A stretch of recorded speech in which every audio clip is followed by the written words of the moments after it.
Elias, David Dunger, Hyla Cass, MD, Melanie Bridgeton, Jim Mars, Paula Harris, John Trallo, Maria Pyan, Christopher Husser, DODDS, Jonathan Orchard, and me, your anchor, Dr. Robin Falco. If you decide not to volunteer, it will not be held against you in any way. Sounds dangerous. It is. Very dangerous. Count me in. And that's right here at Revolution Radio, freedomslips.com, where information never sleeps. Enjoy your extra big-ass fries. You didn't give me no fries. I got an empty box. Would you like another? Extra big-ass fries. I said I didn't get any. Thank you. Your account has been charged. Your balance is 0. Please come back when you can afford to make a purchase. No. I'm sorry you're having Come trouble. on. My kids are starving.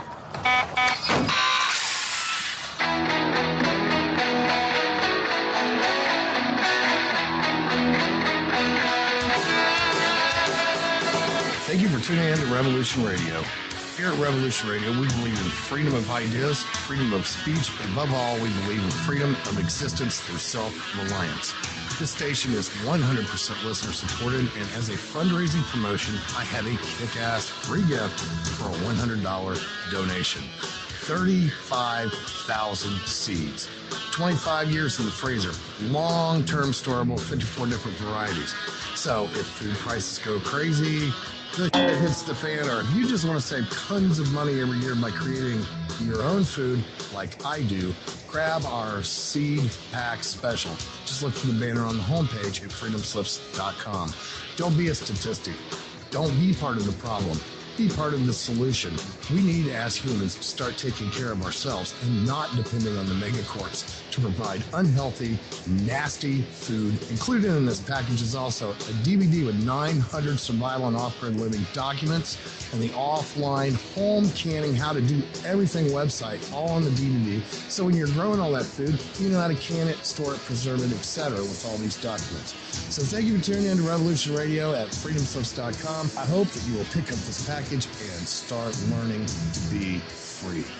Revolution Radio, freedomslips.com, where information never sleeps and freedom is one seed that needs to be planted.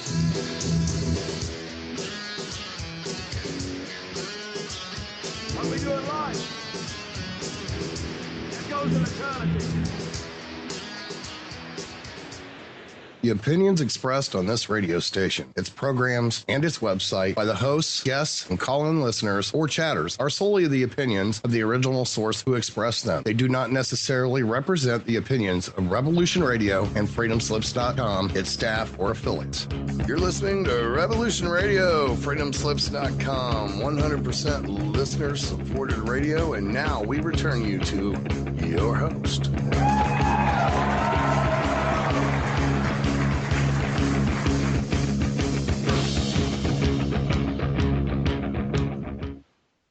Hello, and welcome to Esoteric-Truth on Revolution Radio at freedomslips.com. I am your host, Trinity, and I am so happy that you are here. So let's get started with something that I just recently found out today, and available right now on freedomslips.com is the 2015 archive DVD. So here's how that works and the awesomeness of it. If you have a favorite show and you want to have instant access to an entire year of broadcasts, you can get an entire year of your favorite show on DVD format delivered straight to your door. That's your favorite show, an entire year's broadcast, every guest, every caller, and as close to your DVD player. Simply select your favorite show from the 2015 broadcast year from the drop-down list. Then click Buy Now to check out with PayPal. And your favorite DVD and your favorite show will be on its way. Now here's the bonus. If you buy 5 or more 2015 DVDs, you get an entire 1-year pass to freedomslips.com's archives. And that's also super awesome. The price is only $34.95, and outside the U.S. continental, it will be $39.95. That is a super deal right there. And of course, I always have to throw this in. If you want to just get a regular archive, $4.95. And this is a month-to-month thing. That means you do not miss anything. You're up to date with everything and everyone.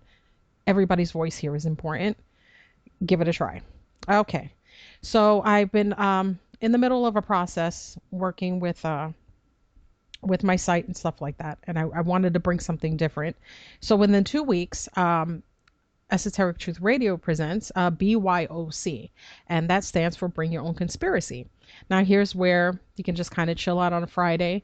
I frankly don't like being around too many people, and I'm not into the bar scene, but that doesn't mean I don't like to have fun, and especially with people who like the same things I like, especially in the conspiracy field. So every Friday at around 10 p.m. Central, I'll have a video chat on Google Hangouts. You can come by and come hang out with me.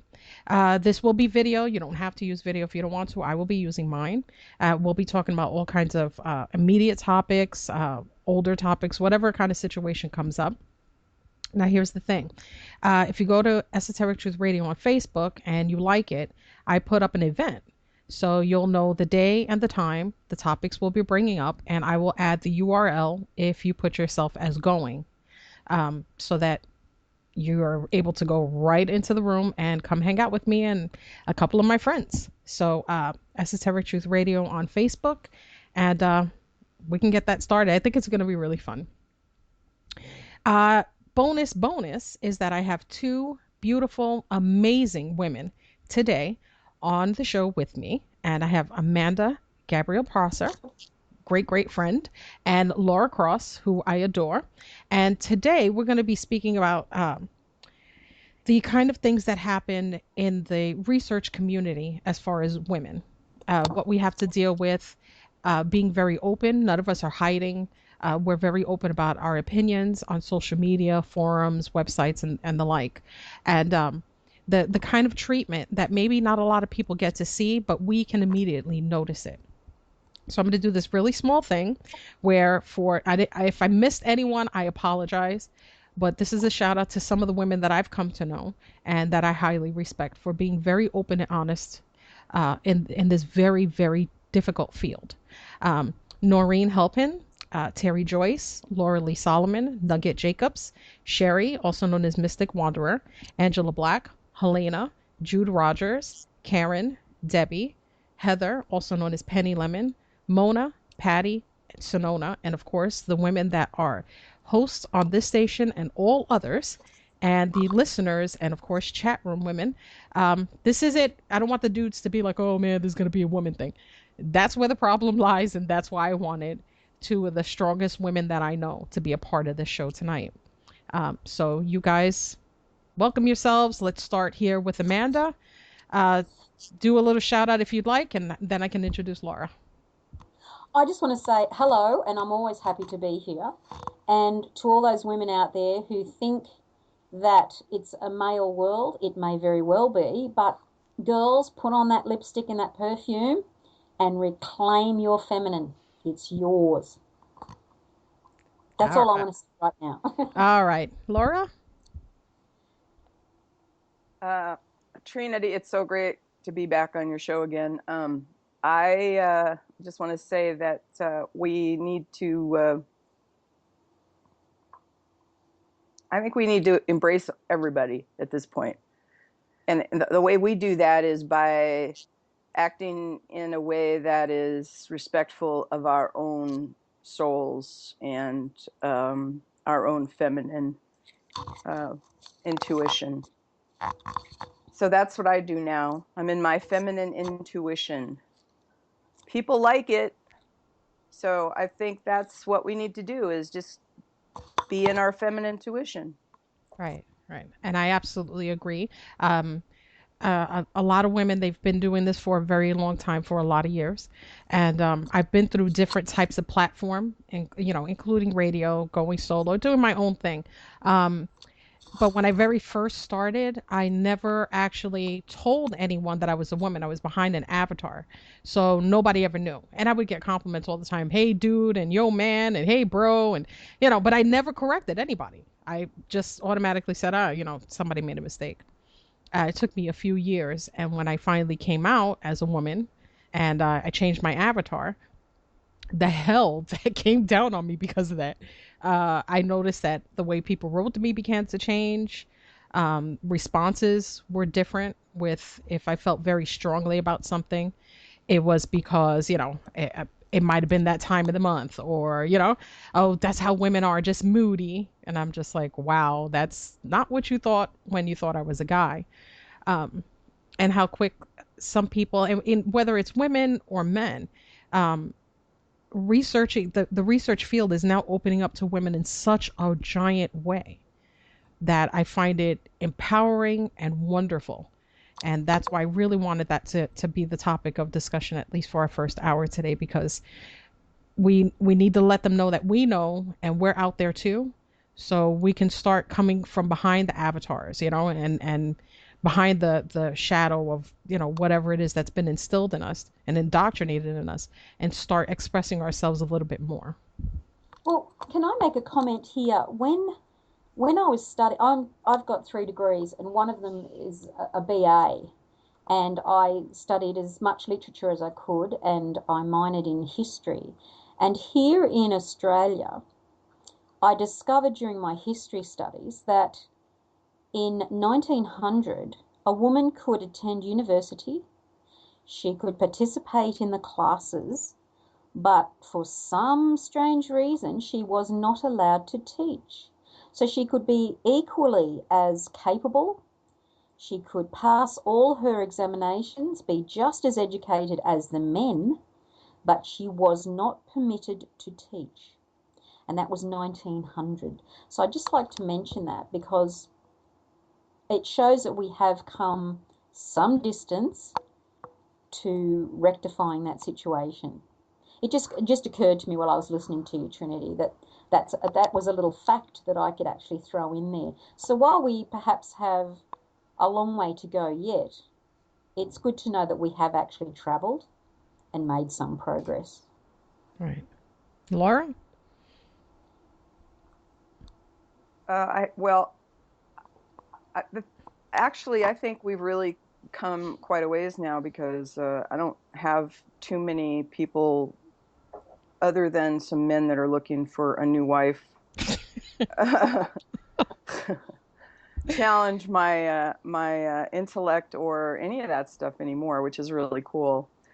But I think there's a story that's that is similar to what you were just saying, Amanda, and is that when I was in high school, there were no women allowed in the auto mechanics course. It was only for the guys, and I had 3 older brothers in my family. We all did the same thing. They did the stuff the women did. We all did whatever. There was no, demarcation line between gender. It was like, you're part of the family. Everybody does everything. So my dad wanted me to take auto mechanics, so he went down to the school, and this was in, I think this was in 1973. So he wanted me in that class. So he went down there, and they said, well, we've never had, girls in there before. And he says, I don't care. I want my daughter to know this stuff. She needs to know how to fix her car, and she needs to know how to tell if somebody's trying to take advantage of her. Because if she doesn't know how it works, then how is she going to be able to say, that's not right? And so I was the first woman in my high school to take the auto mechanics course because of that. And that was that was really cool, because after that, then the women went into they were able to take the woodworking course too, which are all really useful skills for all of us. I mean, it's good to know how to build things and fix things. Right. Yeah. Fascinating enough. Even though that was in 73, yeah, I went to Job Corps when I was 16 because people couldn't do anything else with me. So they put me in there, and out of all the courses, they had like secretarial skills and all this. I wanted to take construction and building apartment maintenance. I was the only woman, and the guys would give me so much crap. They would wait till I was on the scaffold and shake the scaffold. And my teacher noticed that I didn't really care too much about the harassment. So he kept trying to push me to do woodworking. I love a lathe. I have stitches in my hand from working with the lathe. I absolutely love it. I love building things. But I was the first one who was, and I was there for over a year, and no other women got in there. I actually wound up marrying a plumber from the course next door. Because he thought it was so fascinating that years later we wound up getting married, and we started our own little thing where I did construction and he did plumbing, and it was still really kind of frowned upon, like why would I want to use a saw? That doesn't make any sense. My hands are going to get dirty or my clothes are going to get dirty. um we kind of have to get out of that I can go in the kitchen and make a hell of a sandwich, but I can also build an entire shed or help build a house. I think that we have to start realizing that those skills are not uh, given or known or enjoyed by just one particular gender. It's Yes. We should all Can get I, to know this. can I make another comment here? I'm a former operational police officer here in New South Wales in Australia, and I know in the history of females being accepted into the police service, it's quite funny really, but the first women who were accepted were largely given traffic duty, and they also attended for any situation where there were children and women. Obviously, the powers that be thought a female police officer could be quite handy there, but it's actually quite funny. They're, Oh, the, in the initial uniforms, the female police officers were issued with a handbag, oh and my God. they wore heels. I'm not sure how high they were, but they wore heels and were issued with a handbag. Oh, great. You got a So at least, nightstick and a little pouch for your uh, lipstick. who knows what was in the handbag, but luckily, there's probably a lot of men out there thinking, "Oh, a handbag, is that where the handcuffs come in?" I don't know. Yeah, right? So that's just for the fellas out there who are on side. Uh, but I thought, well, luckily, we've come a long way with policing as well. So the women, and I know, having been through the training, which was university education as well as all the physical, that the girls had to do everything the fellas did. So there was no demarcation there. Yeah, it's I want to say outside of that, like that whole misunderstanding, like we can't seem to have just a regular type of conversation and saying, men and women, if we just like kind of got off of this whole women are to be in the kitchen, or women are, you're not allowed to be who you want to be. You're supposed to just be set this way. Then our conversation and the way we treat each other changes. Like I figured that when I came from behind my avatar, I knew something was going to change. I didn't think it was going to be that bad.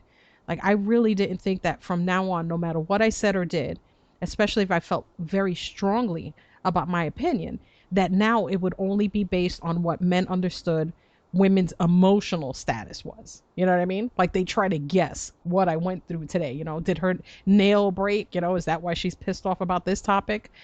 And I was just like, you guys really, really, really don't know how many women are here. And I started coming out, and then a couple of other women started doing it.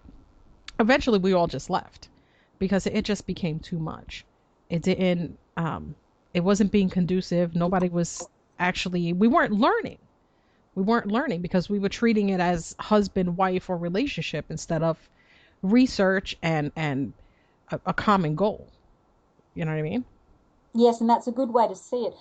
I'm always interested in how we use our language. Everyone says, "Oh, hi guys," and I'm thinking, well, what if the room has women in it as well? What about hello people or hello everyone?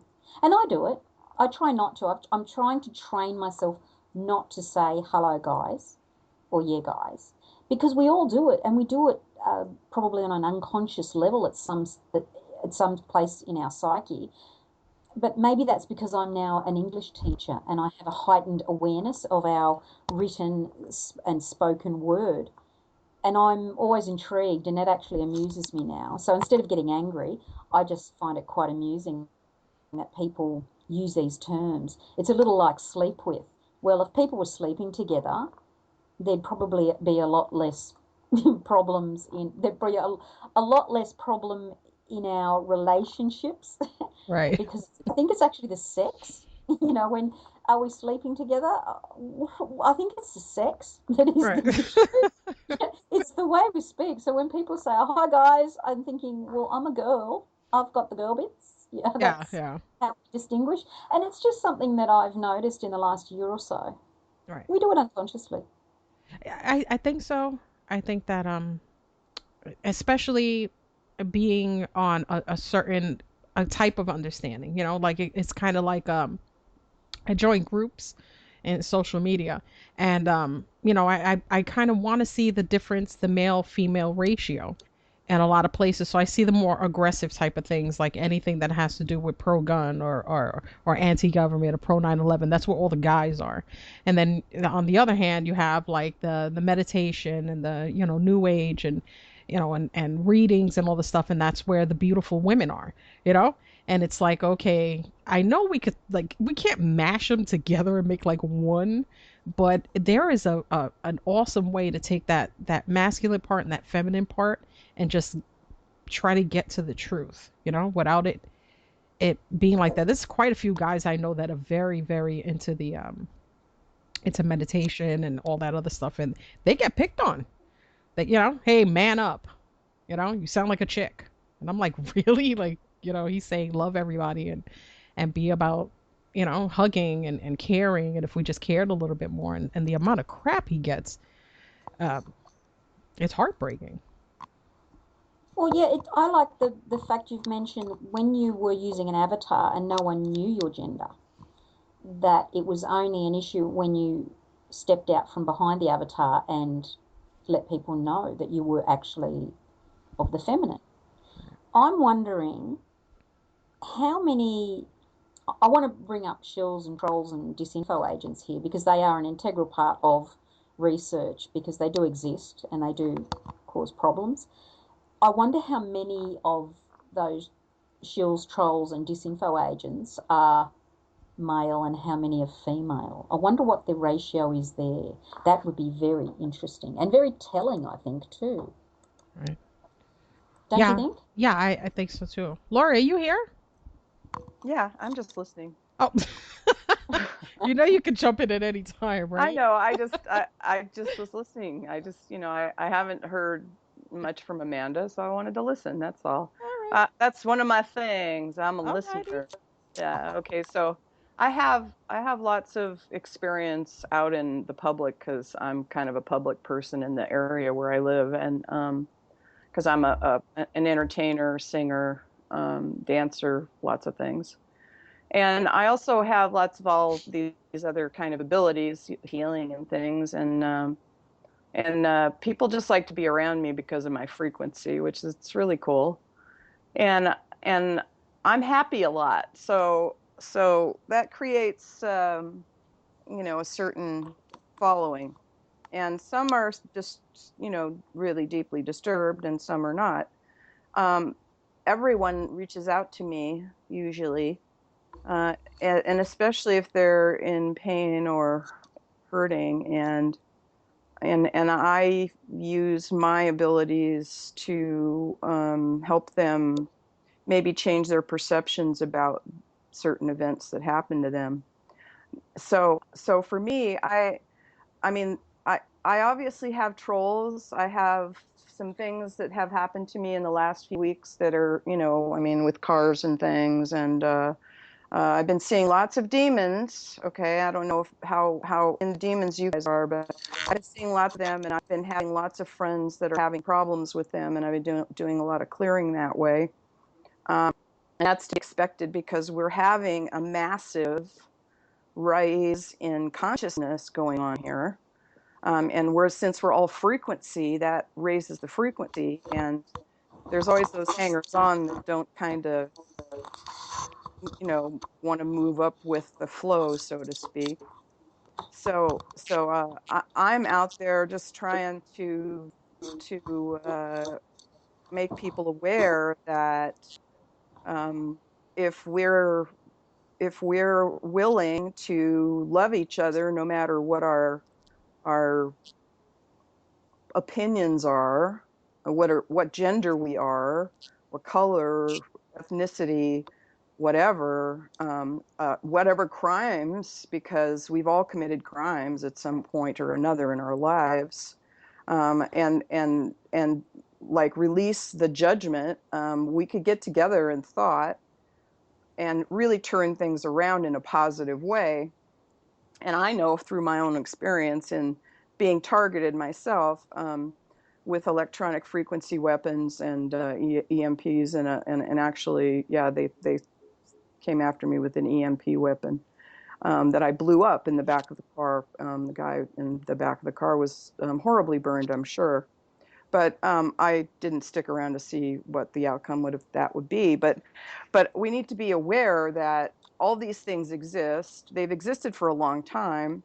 Our awareness keeps them from being used, if that makes sense. And Well, can I make a so, comment here, Laura? Because yeah, I support you, and it's because I actually have photographic evidence from a victim.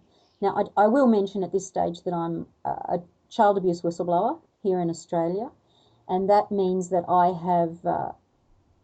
I chose to blow the whistle as an absolute last option by creating the Facebook page titled Child Abuse Whistleblowers Community.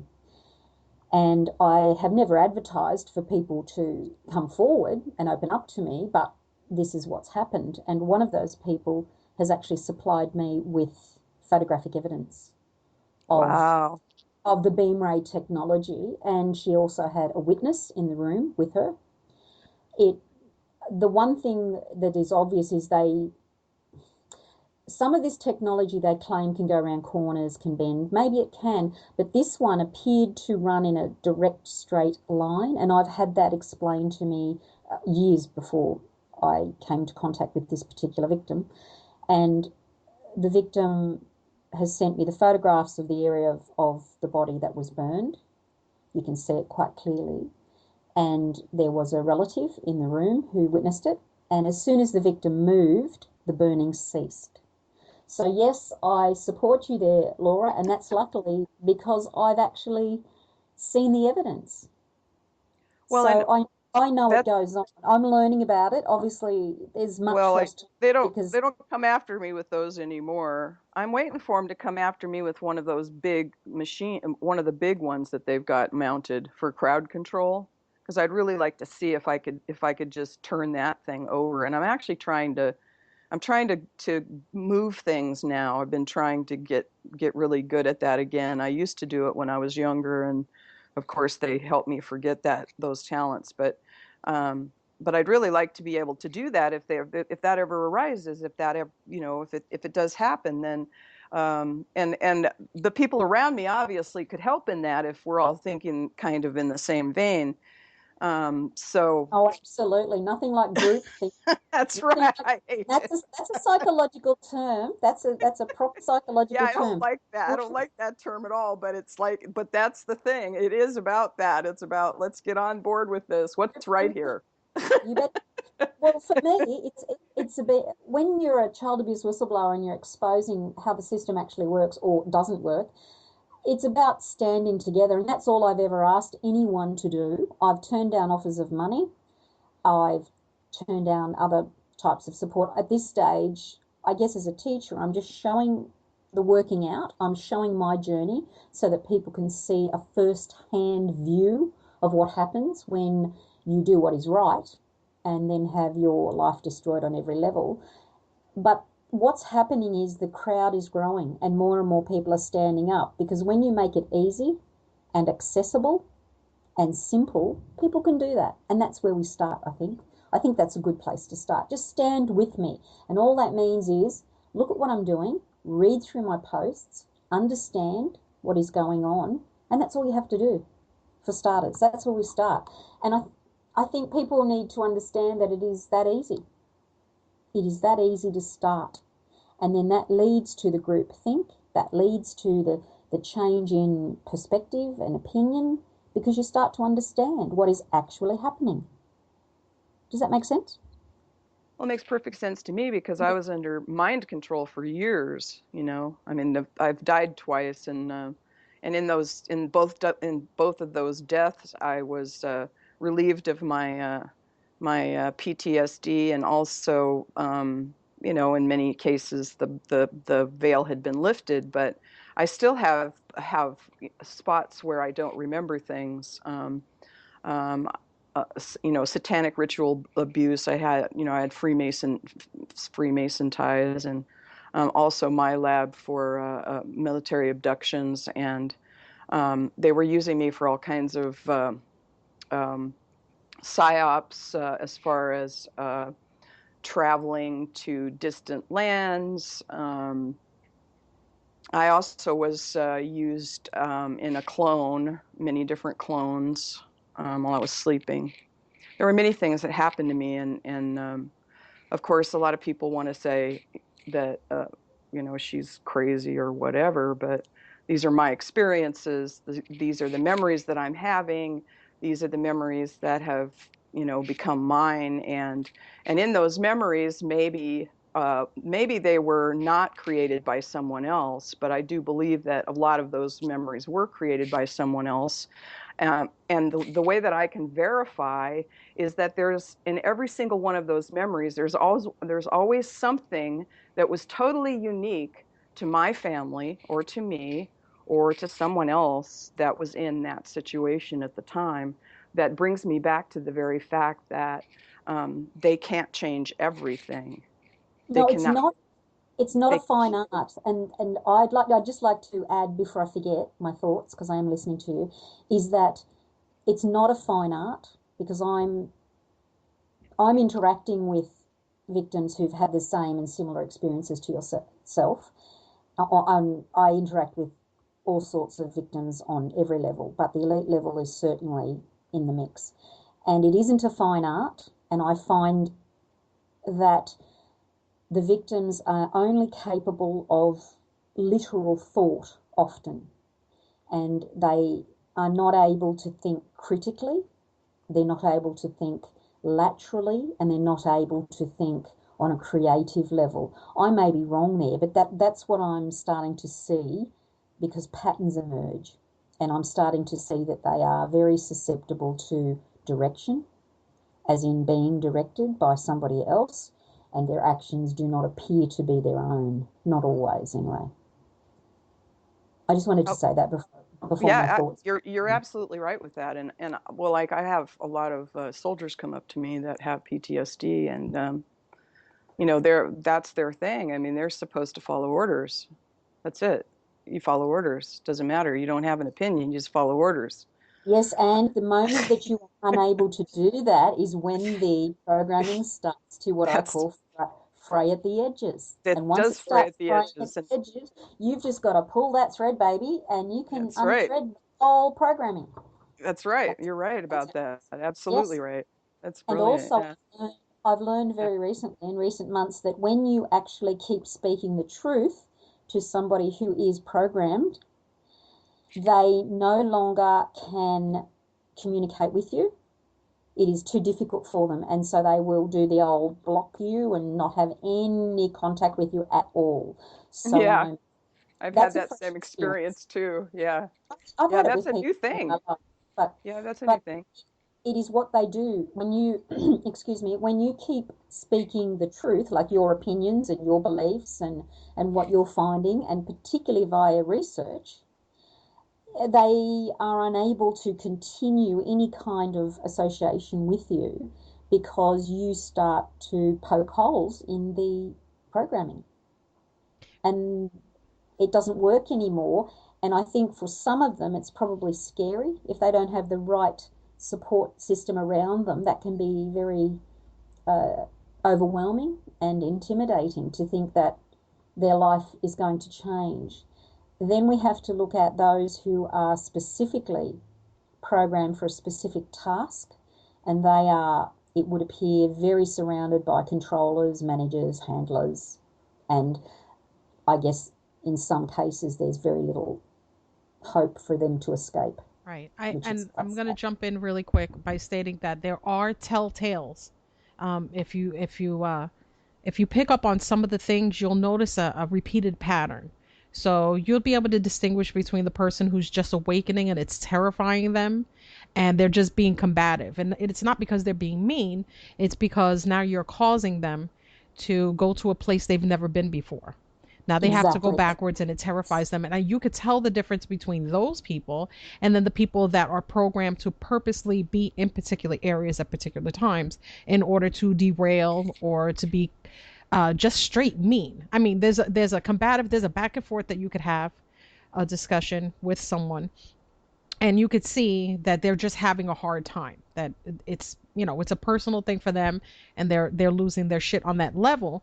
But then you have the people that seem to have a regular pattern within themselves. The wording remains the same. It's in more than one place. They just hop around from place to place to place, and a lot of these people just follow you, especially online, which we concern ourselves so much with the government going and looking into our records and doing all these other things. A lot of the time is a select group that are thrown into the mix. We are interacting with a lot of these people, and if you don't start noticing who they are and what their alter egos are, like if you write on a forum or you write on a blog, you'll see them talking to themselves, or you'll notice the same written pattern, or you'll see, something. There's always going to be something. But these people, if you're telling too much truth, they will become leeches, and they will leech onto you, and they will drive you bonkers if you don't see the difference. I'm experiencing this. In recent weeks, there was obviously a smear campaign against my actions and my research and what I'm doing as a recognised child abuse whistleblower. Now, that leads to the question, well, is a smear campaign designed and implemented? Well, I can actually tell you, yes, they can be, because I've got someone who has put in writing that, yes, I am one of a select group of people who are being smeared, for want of a better word, but that's the word we use. So I've actually got it in writing. I'd like to explain for people who are listening and who may not know me. I have an underground following, and they are largely computer techs who can hold documents in trust for me, with the arrangement that should any harm come to me, everything will be uploaded on my behalf. Now, what's happened since the smear campaign, and they're probably not happy about this, I now have another layer of underground, for want of a better word, but people are contacting me in private, via private messaging, to let me know what's going on. I get screenshots of what's being written, what's being said, all sorts of things are coming to me. So there's now another layer of people protecting me. So I think this is hilarious, because I'm damn sure that wasn't in the design and implementation of the smear campaign against me. So I now have this double layer of underground, plus the visible following is growing in leaps and bounds. So smear campaigns, what is the purpose? Well, obviously the first one is to just make people look bad. Right. Yeah, it's to discredit you. Say, getting close to the truth. You're becoming a threat, and they want us to stop. Well, if anything, my recent lesson is it's backfired completely. Well, it usually does, because the truth is not going to be. You can't silence the truth, no matter what kind of lies you try to paste it all up in. What did I put on my Facebook page? Sorry. Truth exists, lies are invented. That's exactly right.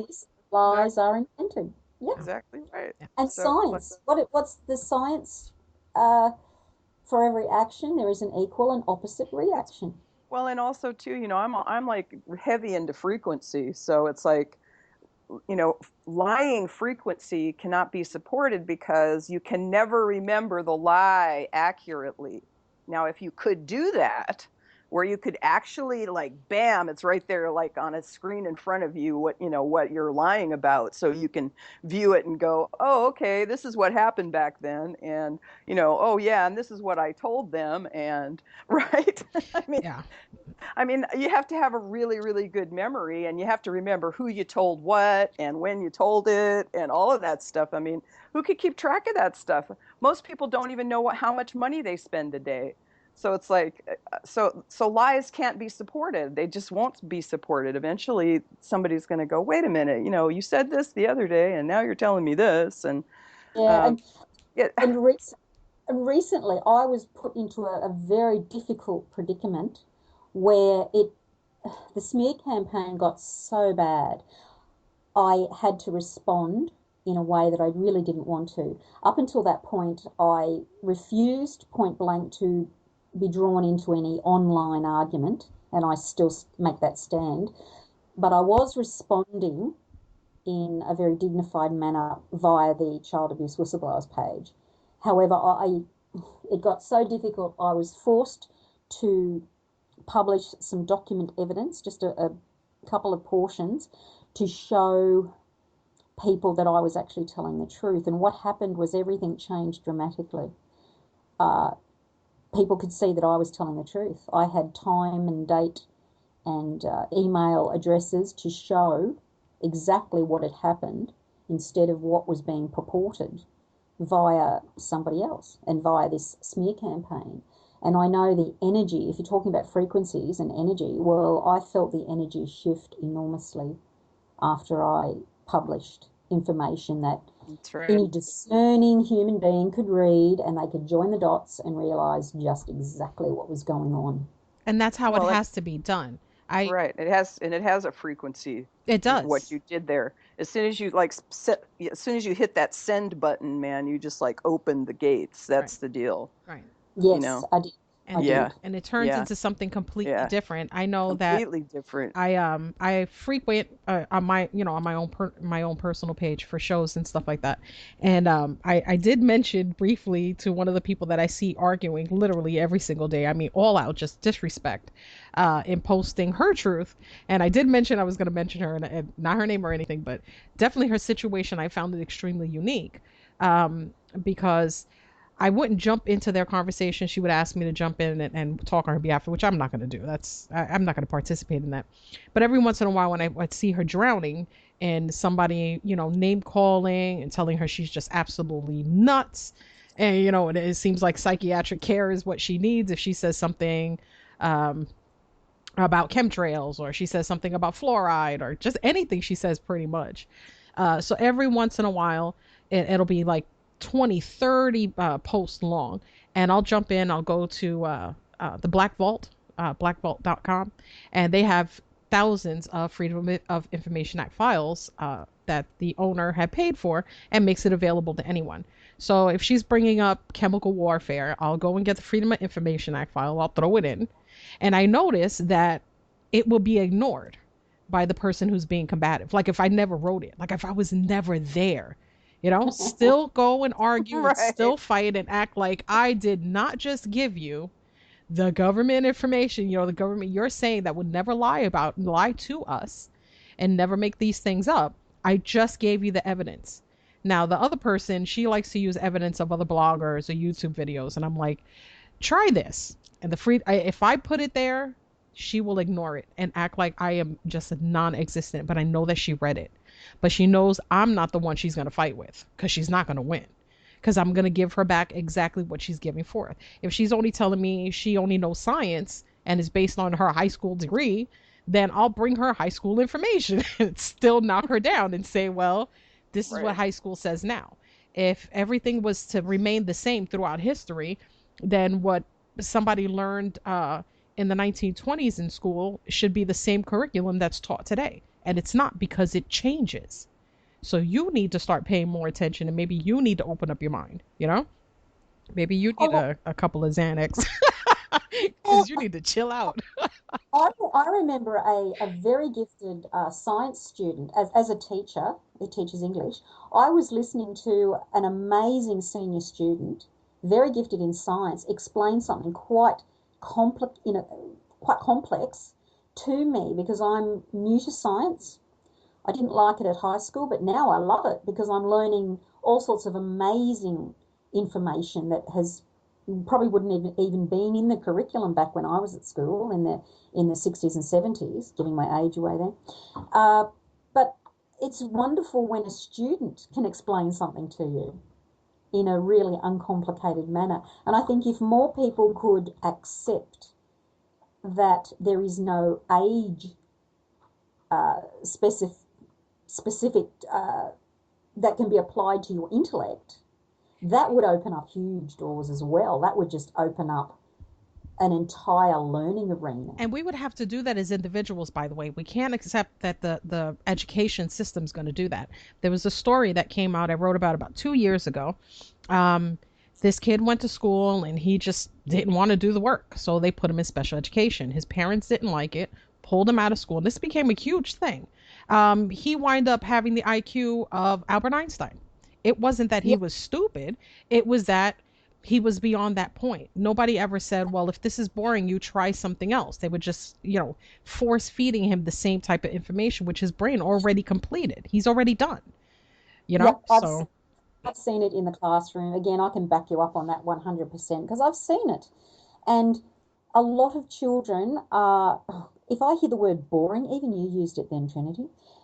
If I hear the word boring from a student, Miss, school's so boring. Can't we talk about your stuff? I don't know how many times I heard that before my reputation was destroyed.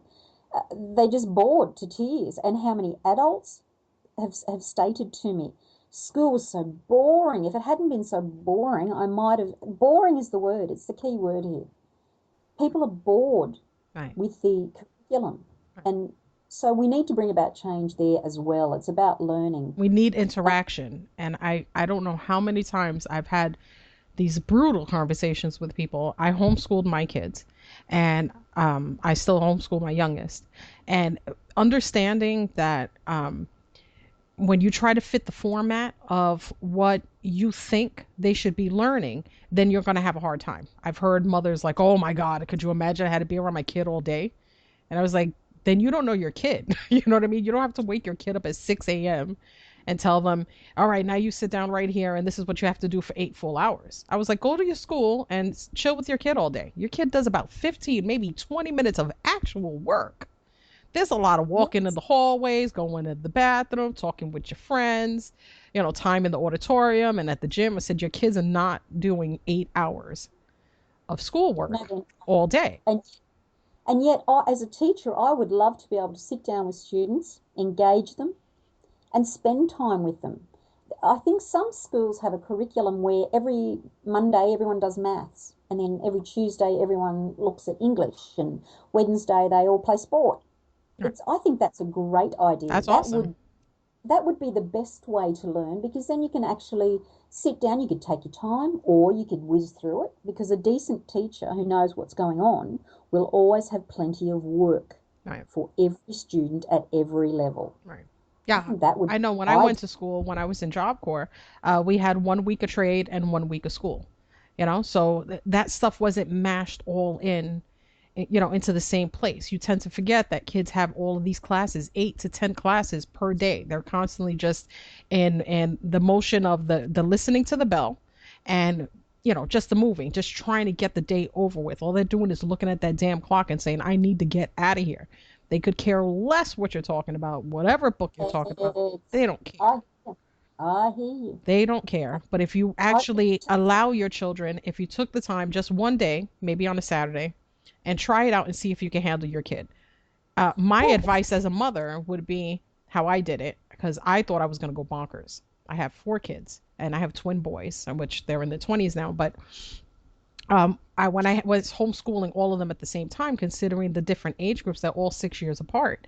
I thought it was going to kill me. I literally thought it was going to kill me because I had that free time, or I was at work, but it was not around them. I wasn't around them. I wasn't getting to know them, their personalities or anything. I just knew they were annoyed as hell when they got home from school and they needed 18 hours worth of help with their homework. And I'm like, you shouldn't have been in school all day and came home and didn't know what you did today. So what I did was I read up on the circadian rhythm, which I still follow here with my daughter, with my youngest. And she does her homework, but I let her go to sleep when she wants and wake up when she wants. I do not argue with my children. I do not fight with my children. They do not fight with themselves. You would never think that we spent this much time together. And I wouldn't trade that for anything. I literally got to know them. And they got to know me. And I was like, man, I thought I was going to hate you. You talk to a parent and you say, no, you need to stay here every day with your kid. And we don't see the 8 hours as a separation between a mother, a father, and a child, or whatever your family life situation is. But that separation, you're giving it to another place. You're not raising your kid at that point. Now the system is raising your kid, and you're just babysitting. And You're so I want to interject there that that's kind of the indoctrination and the separation and the breakup of the family now, isn't it? Yes. Yes, Yes. absolutely. Yes. Right. Yeah. And that's MK Ultra. Yeah, the Pavlov, the Indoctrination. bell, Yep. Yep. All of it. Yep. the tiny Yep. bits of snacks in between, Yeah. Yeah, during the exactly, day. right? Yeah, they Yeah. they got your Not enough lunch. water, Oh yeah, you dehydration. got to get Yeah. permission to Yeah. quench your thirst. Put your kids on drugs because they're thirsty and they need to have their blood sugar, boosted every so often when they're studying, Yeah, you got to get permission to go to the bathroom. Yeah. You got to get Yeah. permission to drink Yeah. water. Get a water. Yeah. So, and I Right. understand it. I understand it for the parents. I do understand this for the parents that have to work. And I suggest this. You might not like it. It ain't for everybody, and I get it. Because I was able to homeschool while I was working.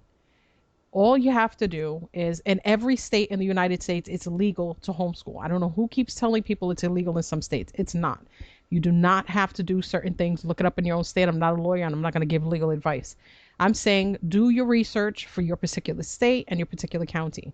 There is no rule book ever in the history of ever that says that you have to wake up your child at the crack of ass in the morning and get them to sit there for hours right. on end. Yeah, You can that's right. homeschool when you get home from work. Yeah. That's it. I homeschooled my son for 2 years when I had an infant, and I took him out of school. He was in from 2nd to 5th grade. He was on medication. They kept telling me he was doing really well, and I could tell that he didn't feel good about himself. And so I wasn't going to let him go into middle school because that's where they wanted to put him. So I took him out of school, and I thought that I would be teaching a 5th grader, and I found out that he hadn't learned anything past 2nd grade when they put him in that class. All the time they were lying to me. I took him off the medications. I worked with him about an hour and a half a day. 2 years later, he went into the 8th grade, and he tested out 2nd grade in in everything. And when I put him back in school, he was 8th grade math and 11th grade reading. Right. And I only homeschooled him like an hour and a half a day, and then we went and did stuff. Yeah. All the time. Yeah, my daughters know how to garden. They know how to build stuff. Yeah, we went and did stuff. My 11-year-old can change the elements in a hot water heater. She's 11. But I was like, you're going to have your own home. These are things you need. Come watch mom do this. And she has to learn how to hold a screwdriver, how to use the drill, how to take care of herself, how to do these things. When her dad's working on the car, he tells her, pass me so-and-so tool. That is the exact same thing as schooling. Every child needs a basic education. And I think that anything past the 3rd grade, you can throw in life. You can throw in the life studies, things that you do at home. And that includes sitting, if your kid's little, sit them next to the counter while you're cooking and show them what you're doing. That is learning. You cannot allow the system to keep telling you that if you're not drilling in their brains what you want or what they've been taught, and this is how you need to keep it, you will see such a difference in your life and with your children. Exactly. I see passion from both of you. And I'd just like to get back to the fact that as researchers, it's all about passion. And when you're passionate about something, you will learn. It's that simple. And you will keep asking questions. That's why children who actually engage in learning, it's because they're interested in the subject, because the person helping them, whether it's a parent or a teacher or the next door neighbor or a total stranger, shows them how something is actually interesting. They will engage, and then it helps them to be a self-learner. Yes. Someone actually wants to ask questions and learn. Yeah. And that's why as a researcher, now I kind of fell into it, I guess, in my subject area, which is child abuse and being a whistleblower and what happens. It means that the passion is what drives you. Right. I wouldn't be continuing if I wasn't passionate about what I was doing. And that's obviously bouncing off you two, and I'm sure that listeners are getting it as well. It's about passion. It really when is. You're passionate about learning, and when you're passionate about your children, and as a teacher, well, I don't have children, that was my choice, but when you entrust me with your children, obviously I'm trying to stimulate their intellect and keep them safe. Those are the two basic elements of being a teacher. Everything else is, and I need to say that I had three of my own children, and then I had 4 stepchildren, and I, obviously helped them go through their school years and things. And so I was not necessarily a popular person at the school, because I was always in the office saying, well, we need to do it this way. And, and they made a lot of changes based on what I was telling them. So that was a good thing that they were actually listening. Oh, I need you to hold that thought. All right. Let's bring it in for the second hour. Thank you so much. You guys, please all right, stay tuned. No worries.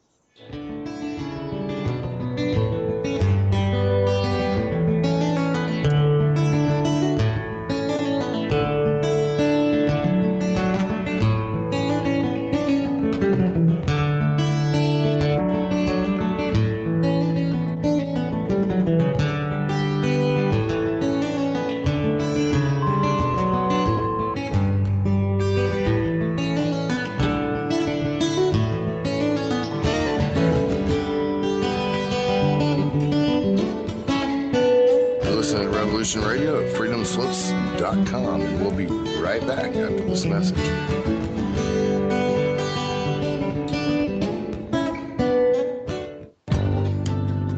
Who owns you?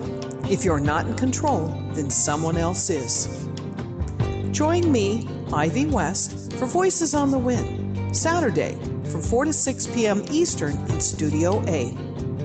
I discuss government, health, metaphysics, suppressed science, universal mysteries, little-known incredible facts, alternative energies, and even more than you can imagine.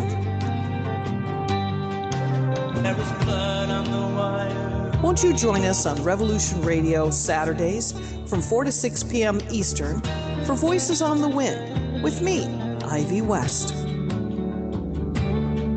There are lives in the balance, people under fire, children at the cannons. Because if your head's in the sand, your tail is a target. You need some more speed records in this day and age. You need coverage. Coverage? Oh, you mean them little root weevils that crawl around popping off cameras in your face? Those root weevils write history. Many of you know that quote by Jack Nicholson in A Few Good Men. You can't handle the truth. Well, you can, and Event Horizons will give you those truths. So when you're mad as hell and not going to take it anymore from that memorable senior network, you'll know just what to do. We will draw you in and become your news addiction at Event Horizons. Join us Monday through Friday from 10 a.m. to noon Eastern Time at freedomslips.com. At Revolution Radio. Our world team members are Dennis Fetcho, John Ilias, David Dunger, Hyla Cass, MD, Melanie Bridgeton, Jim Mars, Carla Harris, John Trallo, Maria Payan, Christopher Husser, DODDS, Jonathan Orchard, and me, your anchor, Dr. Robin Falco. If you decide not to volunteer, it will not be held against you in any way. Sounds dangerous. It is. Very dangerous.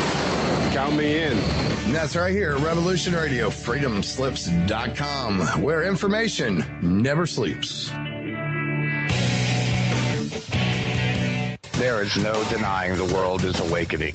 We see it in the global uprisings and demonstrations of the people around the planet and the new way of thinking and living that is arising naturally within each one of us and our communities. I have been a major player in this global shift and movement for over 20 years and have helped tens of thousands of people around the world change their lives and find their voice in order to help create the paradigm change we so desperately need. Join me here at Revolution Radio on the Just Bernard Show every Tuesday at noon Eastern Time for 2 hours of powerful interviews and discussion with some of the most influential visionaries of consciousness, alternative media, and suppressed knowledge. We promise to reveal the real matrix and empower your human experience.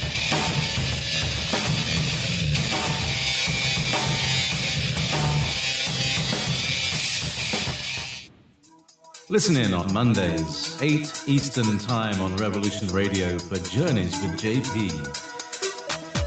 with a variety of guests, each giving their perspective on their journey into the now. Join me and my guests Mondays, 8 p.m. Eastern on Revolution Radio Studio B. Enjoy your extra big-ass fries. You didn't give me no fries. I got an empty box. Would you like another? Extra big-ass fries. I said I didn't get any.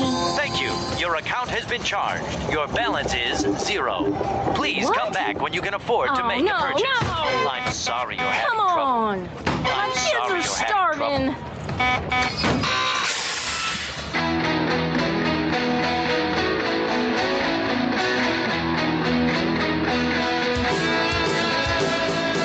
Thank you for tuning in to Revolution Radio.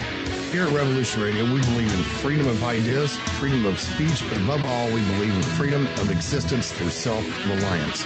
This station is 100% listener-supported, and as a fundraising promotion, I have a kick-ass free gift for a $100 donation. 35,000 seeds. 25 years in the freezer. Long-term storable, 54 different varieties. So if food prices go crazy, the shit hits the fan, or if you just want to save tons of money every year by creating your own food like I do, grab our seed pack special. Just look for the banner on the homepage at freedomslips.com. Don't be a statistic. Don't be part of the problem. Be part of the solution. We need, as humans, to start taking care of ourselves and not depending on the megacorps to provide unhealthy, nasty food. Included in this package is also a DVD with 900 survival and off-grid living documents and the offline home canning, how to do everything website, all on the DVD. So when you're growing all that food, you know how to can it, store it, preserve it, etc. with all these documents. So thank you for tuning in to Revolution Radio at freedomslips.com. I hope that you will pick up this package and start learning to be free.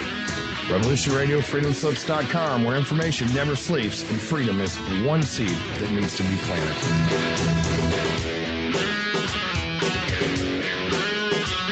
What are we doing live? There goes an eternity. The opinions expressed on this radio station, its programs, and its website by the hosts, guests, and call-in listeners or chatters are solely the opinions of the original source who expressed them. They do not necessarily represent the opinions of Revolution Radio and freedomslips.com, its staff, or affiliates.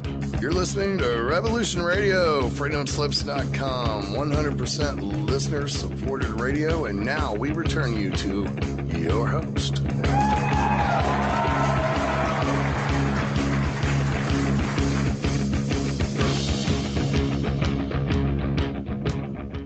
Hello, and welcome back to Esoteric-Truth here on Revolution Radio, freedomslips.com. And I have two wonderful guests, Laura Cross from Wolf Spirit Radio and Amanda Prosser. And we're getting into an all-around discussion. Of course, having these ladies on here, we can get into everything and anything at any point in time. So thank you so much for staying with us for the second hour. And a big shout out to everybody in the chat room. I was there very briefly, but love the love. You guys are awesome. So Laura, before the end of that hour, you were stating something. You want to finish that thought? Oh, yeah. I wanted to say that although there were some really some misguided teachers in the education that my kids got, there were a lot of really great ones that kind of took my kids from, one kind of consciousness to another, helping them to realize their own talents and skills. And those teachers actually far outweighed the other kinds of teachers. And my youngest daughter got actually to go to SOTA, which is the School of the Arts in Tacoma. So she was kind of going to university classes at the WSU, which was right down the street, because a lot of the classes would be like university level. So she got plus she got a lot of art going on because she's really into the art, and amazing. Some of the drawings she does are just amazing. But I think for me, I tried to push for that education for her, but then she got really dissatisfied with it because they weren't really like challenging her academic. She was. I noticed that she was much smarter than most of her teachers. Let's just put it that way. And that was in my own estimation after having talked to a few of them. So I could see how she was having problems because I had similar problems when I was in school. Told not to say certain things in the class. Pretty much, you're a female, go over there and sit down and be quiet, which is kind of what we were trying to talk about on this show. And that happened more to me back then.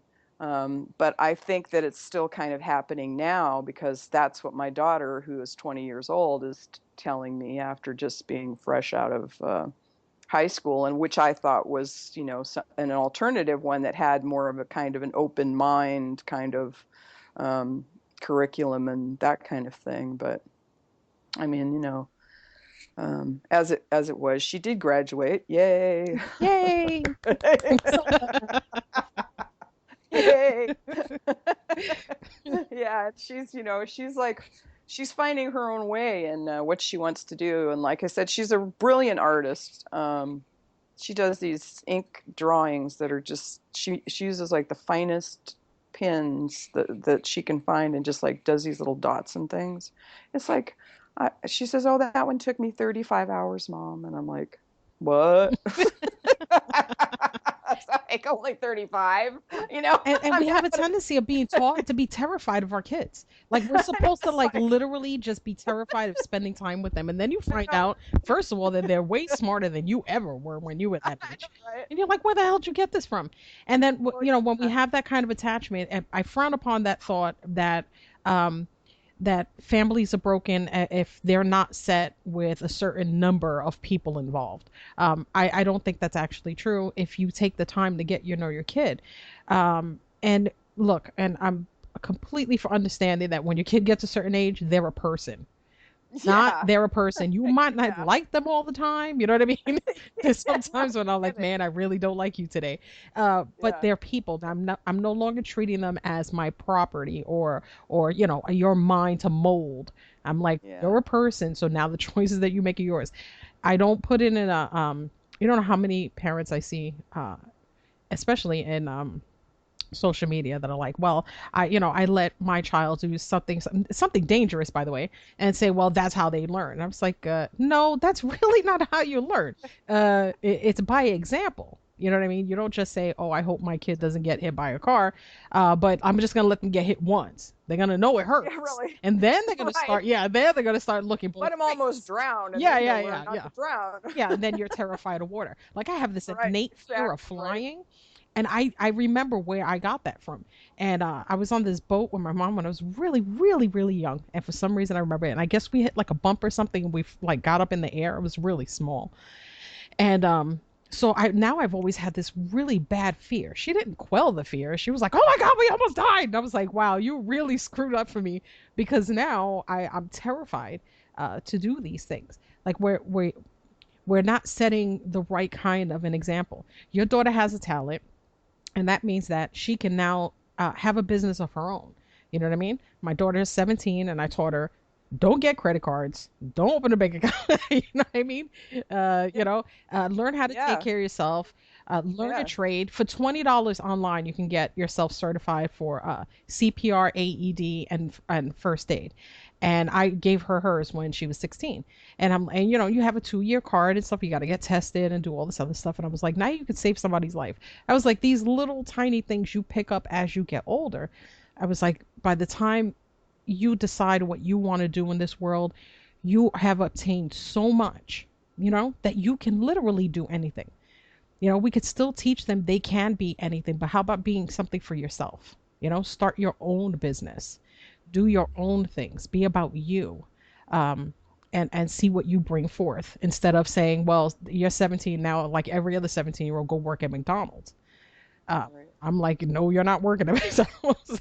Learn a trade and go. So now she makes these She learned how to hand stitch by herself, and she makes these cute little pouches with animals like owls and cats and all this other stuff. Cool. And I was like, now we can go to like the thrift store and get like the little beads. And I said you could sell them to the girls at the schools for $5. And I can't get her out of it. She's making like 20 or 30 a week. That's awesome. And I'm like, you have to, if we just listened a little bit and just said, okay, what do you like to do? Show me what you like. Your kids will always, and you don't even just have to have children. This is nieces, nephews, grandkids, you name it. And that's what I did. I had no expectations. I didn't say, "Oh, you're going to be a doctor."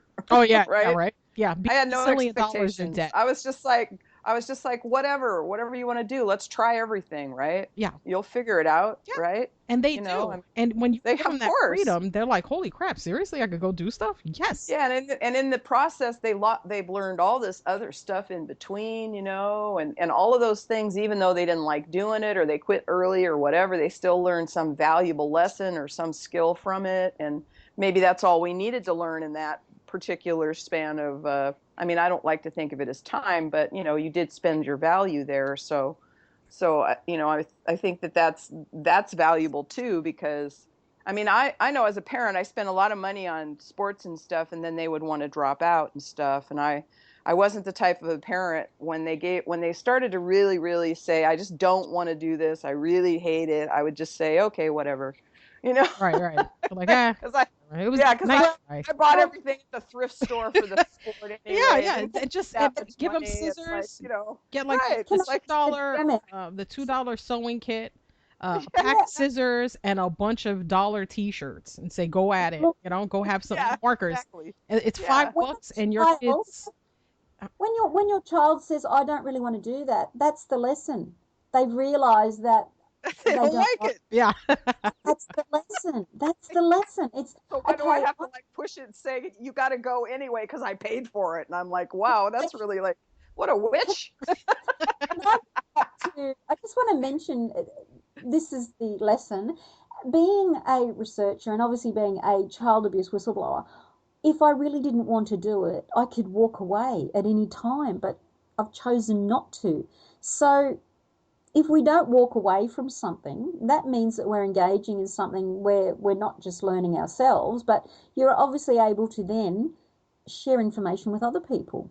And that's the real value of engaging in a subject that you're actually learning about and that you enjoy learning. I shouldn't say enjoy for me, because I don't enjoy child abuse and learning about it, but it's important to be able to share the information. Like we're doing right now on a Sunday night voluntarily. That's right. That's the exact. Well, and so one of the things that I say is to seek knowledge, to behave in the knowledge, to take action in it, and then to share it. And people around me are doing that because I'm doing that. Right.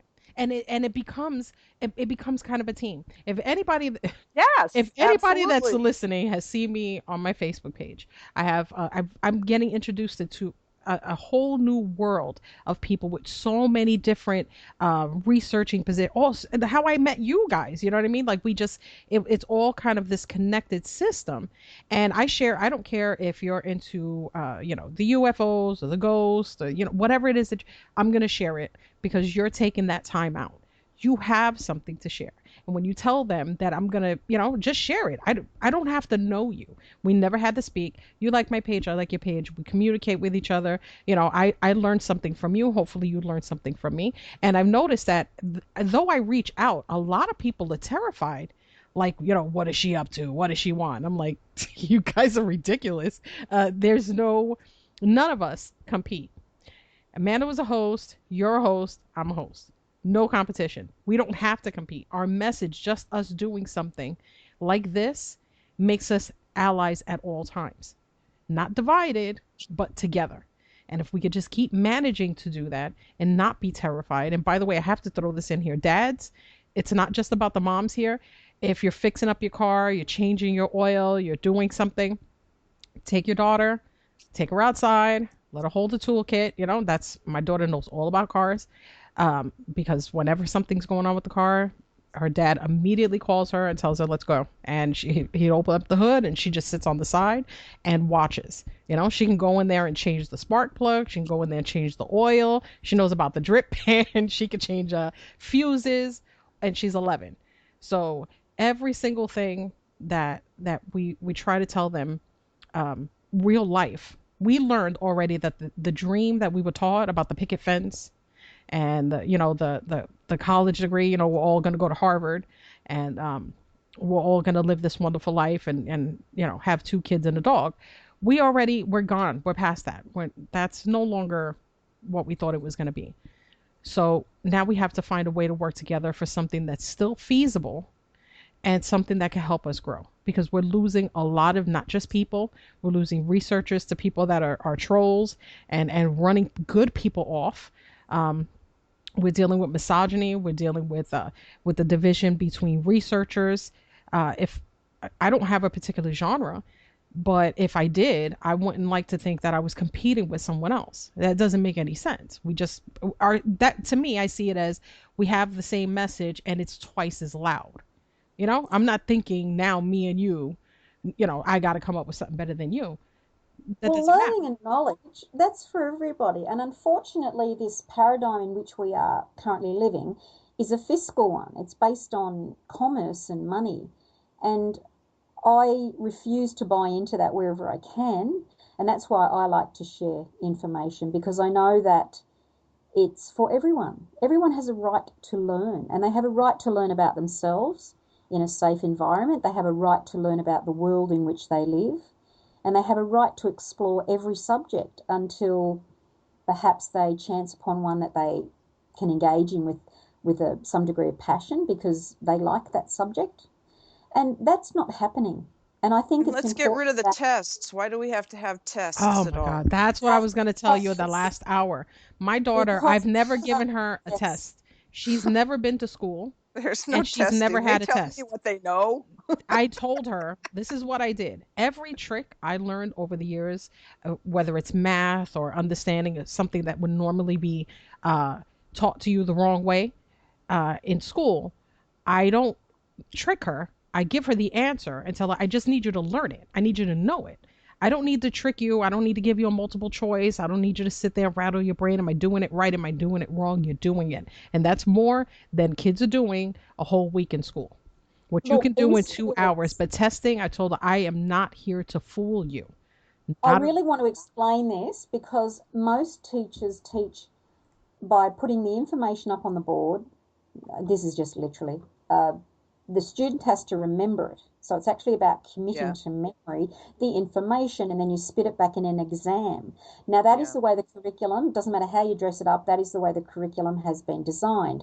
Now, you will chance upon teachers who will at least let students engage in critical thinking, which is about asking questions, who, why, what, when, for, and they can open up the subject. But I don't know how many teachers there would be who would actually let students engage in lateral thought. And unless a student is really involved in any of the creative arts, then obviously creative thinking, where you learn to problem solve, that's not going to be probably offered in every single classroom. And I won't be happy until every single person is permitted to learn and to engage not just in literal thinking, but critical thought, lateral thought, and creative thought. We all have the potential to be able to exercise each and every one of those as a skill. Right. And it's not happening. It's not happening in any school that I'm aware of. No, but I will say, as a parent, a couple of tips that I've done with my daughter, and my sons as well, that if you cannot homeschool, this is something that you can still do with your children that I found very helpful in life teaching. Especially since kids have laptops and Kindles and tablets and stuff like that.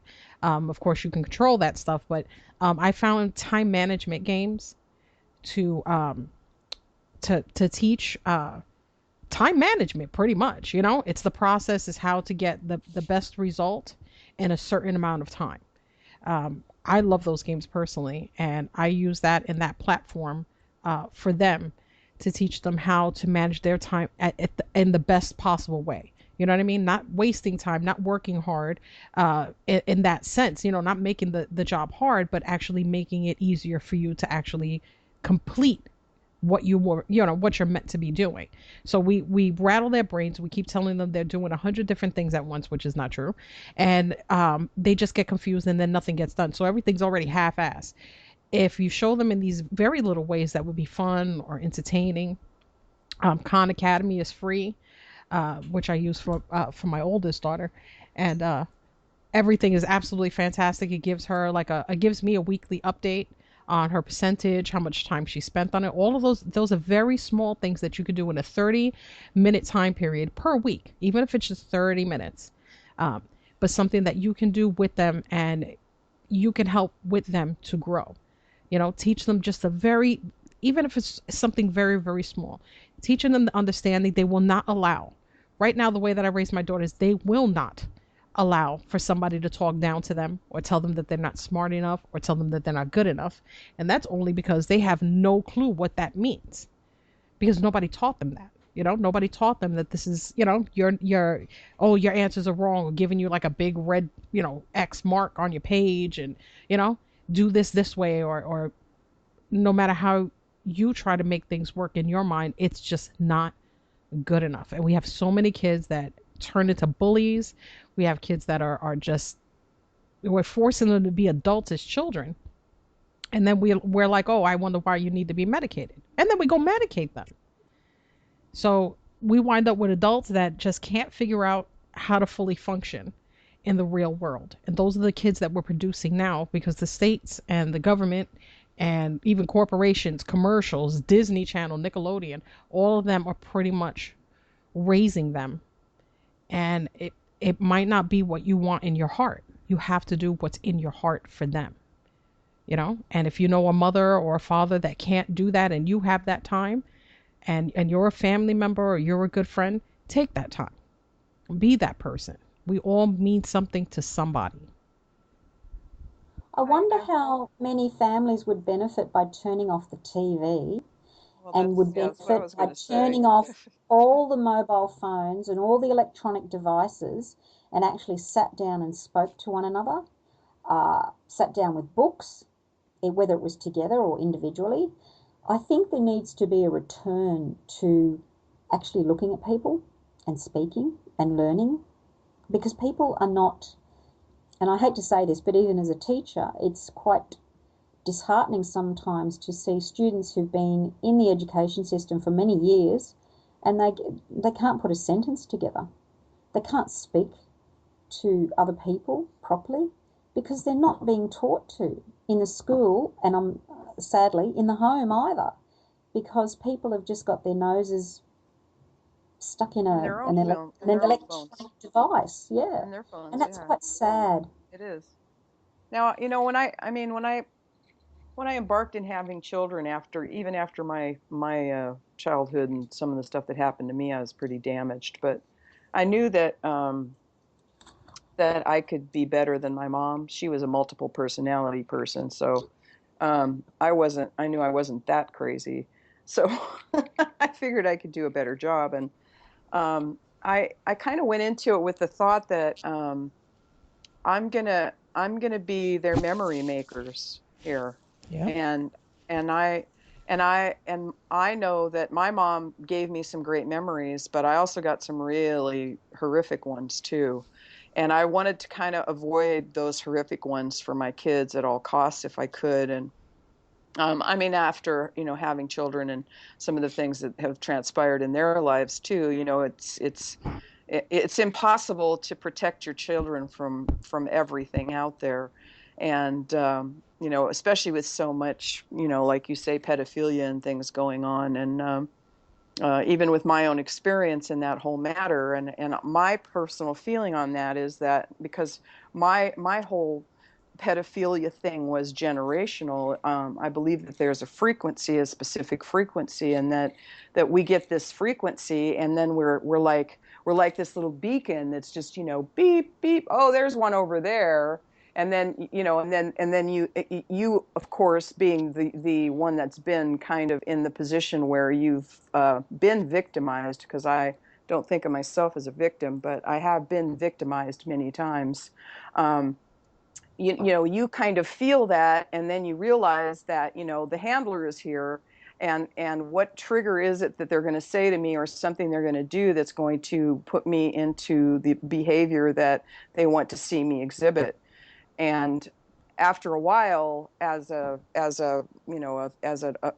older person, I got so that I was able to fend off the frequency, so to speak, in a way that was, I had to be really aggressive and really assertive, and sometimes violent in some cases, because there are some that just don't get that, no means no, no matter what, right? Right. Yeah. So,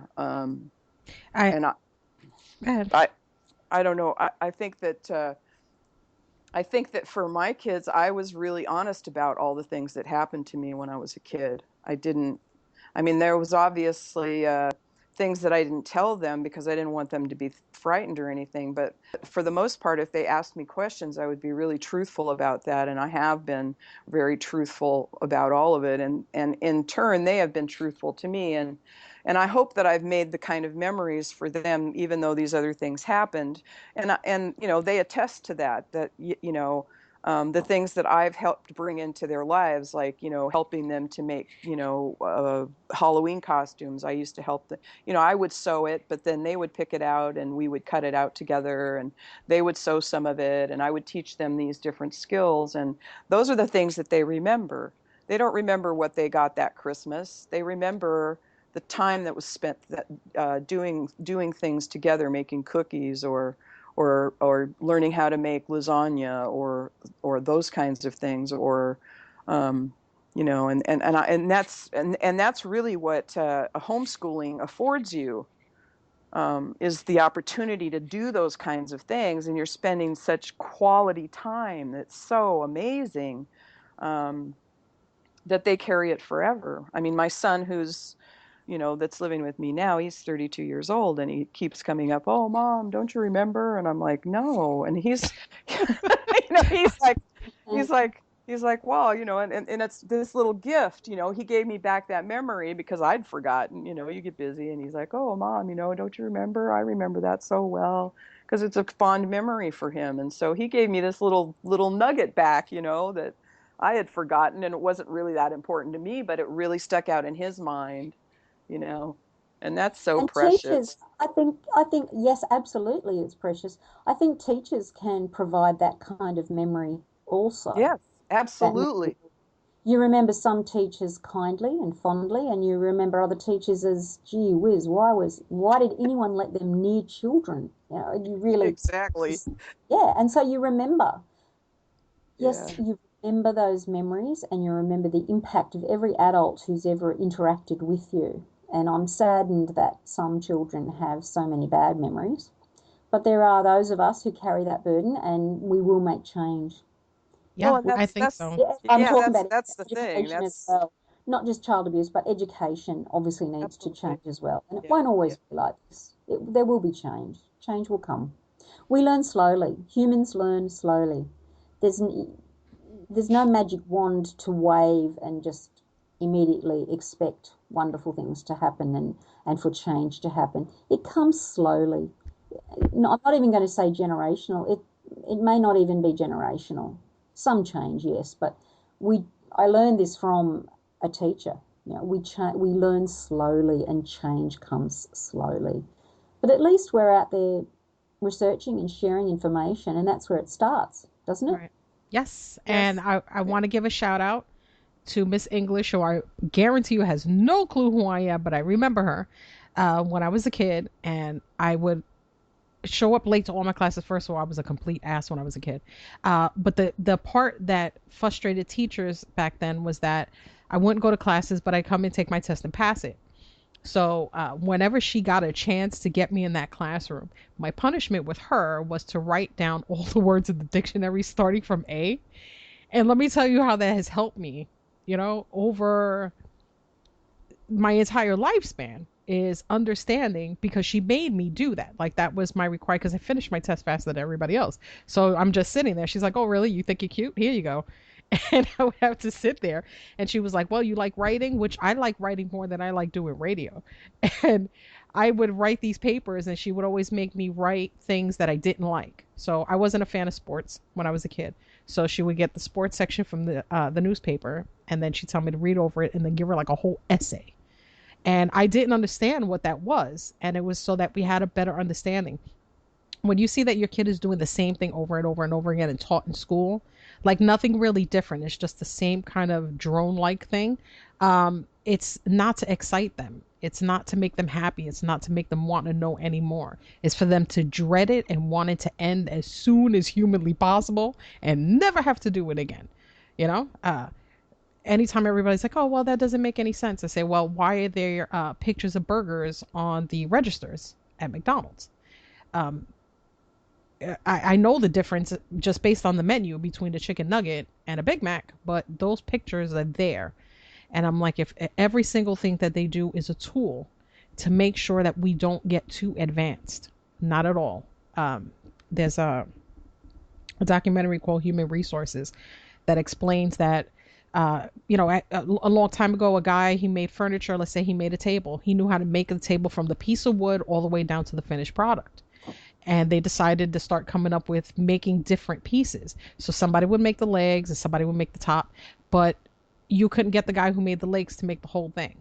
He couldn't. He only knew how to do one thing. He couldn't complete it. And how that has been taught and been used, not just to divide us with managers and people that are over us, but our teachers are seen that way. Some family is seen that way. Even television and commercials are indoctrinating our kids, and it makes fracturing everything. It's about it does. And when you don't see it, if you don't catch it, yeah, Barbie came out with a fat Barbie, and I'm like, okay, what is the point? Like, not because they changed the Barbie, but I don't see it as they did it for a good reason. I think they just did it so that people would stop buying dolls that looked different. You know, they were like, oh boy, now we're just gonna have to change the doll, instead of saying, we should have did this 75 years ago, and look at all the other little girls we damaged over the years trying to make them look like this figure. And as long as we keep telling them it's okay to be like everybody else, we can never find the unique. We can't find the people that want to stand up and they want to be out there and say, I see life differently. We shouldn't be afraid to say, I see things differently. I wanted to say something about the Barbie doll, okay? Because that was part of the programming, the MK Ultra programming, to plant that seed in women that no matter how hard you try, you're never gonna look like this doll. Yeah, never gonna look like this doll. No, but look at how they changed the Barbie doll, but they didn't change Ken. Yeah. Well, you know what I mean? And see, I had a Francie doll. Now Francie was like she was just like a regular. She looked like a regular teenager. She wasn't like big busted or anything. She was your average, woman probably. And I always had that doll. I thought that was more realistic for me. But none of the dolls reflected me, so because I'm a larger size person, so even when I'm at my smallest weight, I'm still taller and things than most people. So bigger, I have the frame of a man essentially with my hands and things. So like, oh. Well, but I'm really feminine, but I'm also no, like, I know you would do your nails. But yeah, exactly. But I'm most of the gloves, I have to buy the men's size glove and stuff like that. So yeah, so and I wear heels all the time everywhere I go. But it's and I'm the complete opposite. I won't do my nails. I'll do something with my hair. I don't like makeup. Heels, they always look brand spanking new. Because you would never think I walked in heels. I have a lot of them, but I don't wear them because I hate wearing them to go outside. I think that they're a pain in the ass, and I'm like, ugh, if they're like, hey, well, that's why you're single, say, no, that's not why I'm single, dude. I don't wear high heels. Okay. If you can't take me with jeans, a tank top, my hat, and MC boots, then I don't want to be with you. So, Lots of men love women who don't wear makeup. It's That's not. right. I think there shouldn't be any rules, like you said, Laura. It's about the MK Ultra. It's about the programming, the brainwashing. Look, for me personally, I would never go outside the house without lipstick. Even if I'm going down to the supermarket, it's just my thing. I drag a I'm brush like that too. there, My mother and said I that to me. put lipstick on. I don't go overboard. It's just a little thing that I do. I Right, me too. make Yeah. sure I'm neat and tidy, and it's also about self-esteem. And talk about smear campaigns and having your life. I've had my life destroyed effectively, and I'm still battling to get it back. And so those little things for me are about self-esteem. Okay, other people have other things they do for self-esteem, but for me, I wouldn't walk out of the house without a bit of lipstick. That's just my thing. Yeah. Okay, I'm not embarrassed. I'm not embarrassed at all, but I'm going to tell you something that actually happened. It was like 3 o'clock in the morning. I got in my car and I wore my favorite slippers. Now, they weren't like regular slippers. They were in the shape of lion's feet. So it just looked like I had lion's feet. And I went to the supermarket in the middle of the night dressed like that. And it was early enough where where a guy was putting up like loaves of bread in the aisle. And he sees me coming and he's just staring at me because I don't care. They're my slippers and I like them and I wanted to wear them outside. And he just, he kind of just gives me this look and I kind of nod like hello. And he's like, your husband lets you go outside like that? I was like, wow. Oh my God. I was like, you keep stacking those loaves of bread, buddy. Mind your business. Where does that comment come from? That's incredible. I know. I was like, what? First of all, did I look like, it wasn't, I liked it. If I could find a pair of slippers like that, I would have them right now. That makes me come back to the thinking of the smear campaigns, and I'm wondering what's the female to male ratio? I wonder how many of them are men.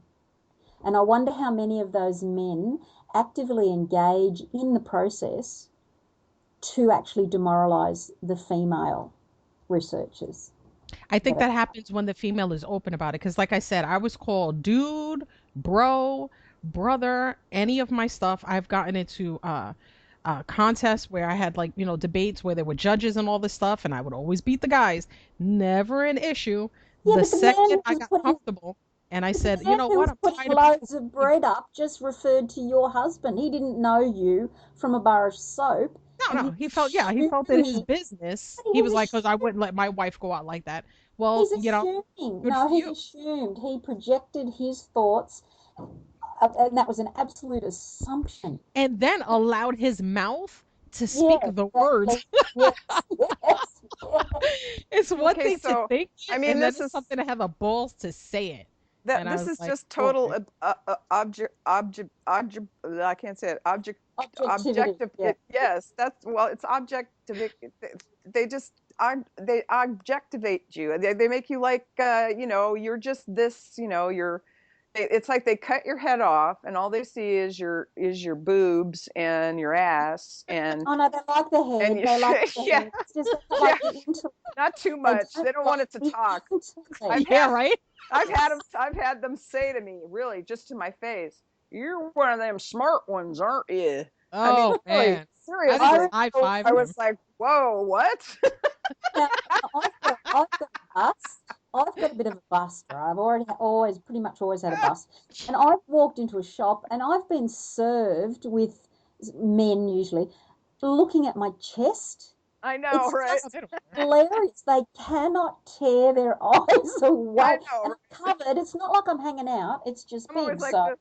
I'm like waving my hand in front of them going, hey, I'm up here. I'm up here. and it's just hilarious when that happens. It's when that happens, I will tell you what I say when I do go out and I feel like I just want to be just a little feminine, not too much. And I see a guy doing that. I will just, if he comes and he starts approaching me, when he comes up to me and I knew what he was doing from a distance, I will say, when you decided to walk up to me, did you just see one super boob? And then you were like, I'm going in that direction. Like you didn't see anything else. You didn't see if I was a human. I could have had 3 heads. I was like, but I'm thinking you just saw one giant super boob and you were like, I'm just gonna go right in this direction and make a complete ass out of myself. So, ladies, can we come to the conclusion that having an intellect is either attractive to a man or it's just so threatening that they can't cope? Yeah, some of them are just they just can't deal with it. It's like past their thing, you know. I mean, Yeah. it's just too much for them, you know. You're just like, I know there are and men it's who okay. It's okay because though the people that are like that, and there's females too that are like that, obviously, that are like in that consciousness now, whatever dimension that may be, they will become obsolete because energy will not support their mental frequency, if that makes sense. Yes, and it's probably to do with all the sex as well, because sex is projected at every level all over the joint. And I'd like to think that love still has a place. I mean, you can say that now, and it almost sounds corny because we don't talk about love anymore, and we don't seem to talk about the enormous healing potential of love. I mean, just think of an animal that's been completely abused, won't let anyone near it, but when it finally gets some care and some love, the transformation is almost like magic. And we don't talk about love in terms of being associated with sex as well.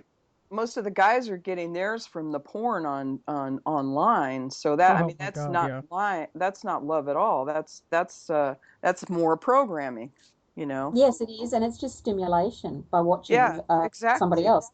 And I know when I'm teaching, I just want to mention this now on the subject. When I'm teaching sex education, I always use the appropriate terms, and I teach what is the lesson that has been planned, and I keep it all organized and above board. But I usually like to end the lesson with, now, I'm not supposed to talk about my personal beliefs, and I'm not going to, but I want to make one comment, and that's, don't be in a hurry.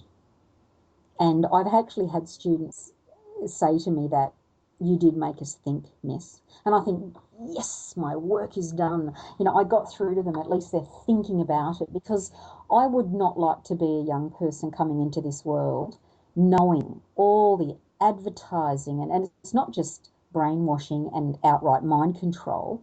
It's the fact that we don't mention love anywhere. There's no sense of tenderness or intimacy as something private and personal.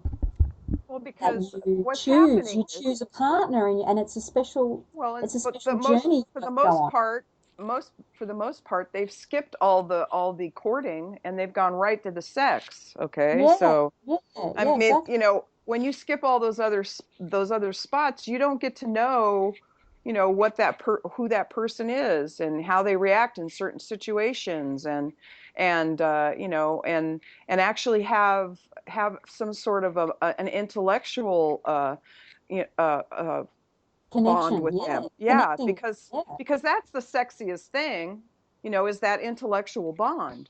Right. I mean, I don't find many men that have that now. I mean, it's, you know, they all want to, like, you know, kind of put me in this kind of category. And I've had men, you know, in my circle now kind of say to me that I'm not impressed with their gender. And that's kind of where I'm at, because at this point in time, it's all about their behavior and their actions and what they're saying and what they're doing, because they could say all kinds of things, but it's their actions that tell me everything, and their behavior. And I have to say something on the behalf, at least of the guys that are looking for very intelligent women. On at least 3 attempts over the last 5 years, I've tried to start like a conspiracy dating thing, and I've always noticed that the men stay there. I know that they're there, they just don't say anything, or they'll just stay really, really quiet, or they'll talk amongst themselves. I've had times where I opened up a chat room and it's me and a bunch of smart women. I'm talking about writers and bloggers that are single, especially when I first started like 2 years ago. And we were all in there. We were having a blast. The guys would go and start talking about computers in the chat. And we're like, hi. And they're like, yeah, so I put in the CPU and some RAM. And I'm like, what the hell? Get out. Get out. I was like, what? I was like, you guys can't say. So a Huffington Post article just came out, and it's called "Men May Like the Idea of a Smart Woman, but They Don't Want to Date One." No, they don't. Yes, no, I know. And I wrote that in giant letters when I reposted it. So it says here, this is the gist of it. In general, most people like the idea of dating up. Isn't it better to find someone more attractive, more successful, or more intelligent than your already wonderful self? That depends. For men, the idea of dating someone more intelligent than themselves may actually be a turnoff. Research has found that analytical ability is considered a stereotypical masculine quality, and being competent and competitive are qualities that are particularly important to men. So female intelligence might be threatening for heterosexual men sizing up a prospective partner. A 2006 study found that men in a speed dating environment found intelligence appealing unless they perceive their female date to be smarter than they. It's hard to tell how generalized these findings are, but they do make one wonder. Even if a man says he wants a smart woman, is he actually attracted to one when she's in front of him? How telling is that? Well, okay, so can I just make a comment? Sure, I just want to make a comment Go that ahead, I think men are fabulous, and I've never sided with the sexes, despite the fact that I've seen really woeful behaviour from both, independently and collectively. I actually still love men, and I love their company. I just wanted to say that. I just have to say though that my last relationship, he said to me at one point, "You're just too smart for your own good," and I said, "I think I'm too smart for your own good." Ha! What is that supposed to mean? You're too smart for your own good. What does that mean? Ask about it, right? That means that means that I am not staying in my place. That's what that means. Exactly. It doesn't really mean what's coming out of the mouth. That's too smart. No. It's like you just need to shut up. Yeah, and it does come down to that point. It's not about if you bring something to the table, they seem to appreciate it just as long as you're not more correct than they are. That's so right. here's the little ending part of it. And I will say, for the men that are like, oh, look at this is man bashing. It really isn't. I've actually started entire. Some people they thought that I was doing a study. I didn't have to, because the telling was right in my face every single day. And I could bring the women on air that were like, I couldn't believe it. And I'm talking about, it's a Friday night, kind of like the little Google Hangouts I want to do, where we're all just chilling out, having a couple of drinks on the weekend for those who don't like to go to bars. And, we're just going to chill out, but we know we're all smart. Nobody's going to really bring up the latest shoes or the last football game. We could just really have these generalized conversations. And no matter how many women I would get to go in the rooms, they had their pictures. And I'm talking about people that had their pictures. I had a little forum where you write about yourself. I gave everybody a little avatar. You could say you're single or looking or married or, whatever. And they refused to talk to the women. And I mean, I would leave and I was like, I got to go to bed. I'd get up in the morning and then I'd see literally just 50 to 100 pieces of thing. And it's just these dudes, all of them just talking amongst each other about video games and, Doctor Who and Star Wars, and I'm like, oh my God, I had a bunch of drunk, smart women in here, and you guys ran them all off. And I was like, I'm done. So the end of the article says, this study sheds light on one reason dating is so complicated. We don't always know what we want, even if we think we do. This just happens to be a particularly depressing example. It seems that even if men say they want a smarter woman, when push comes to shove, they're not so into women who threaten their own intelligence. As the researchers put it, their findings suggest that there are conditions under which self-protective concerns may trump qualities of partners that seem desirable at a distance. Translation: men who blow off intelligent women might just be protecting their fragile masculine egos. Of course, these findings don't mean that all or even most men are threatened by smart women. This study just adds to decades of literature on gender dynamics, which suggests that, as a whole, there are a lot of icky complications around confidence and power wrapped up in heterosexual attraction. More research needs to be done until there are any practical implications. In the meantime, it's probably not a bad idea for threatened men to do a little soul searching and think about why they might be intimidated by smart women.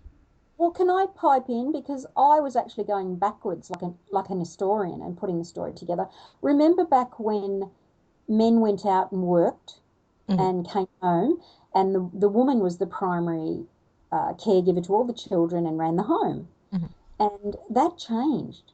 There have been many sociological changes over the last few decades, and that's been a big one. I know couples. Look, I had a boyfriend years ago in my 20s, and he was going to stay at home because he wanted to write, and I said, sure, I'll support you. Obviously, that relationship just faded for no real reason, but we talked about that as an option, and I was open to that, and I do know. I would love that. Well, yeah, when you're with the right person, I guess you can. It doesn't matter who's earning the money, and it doesn't matter who's earning more money than the other one. If you're both working, it's the fact that you're with the right person.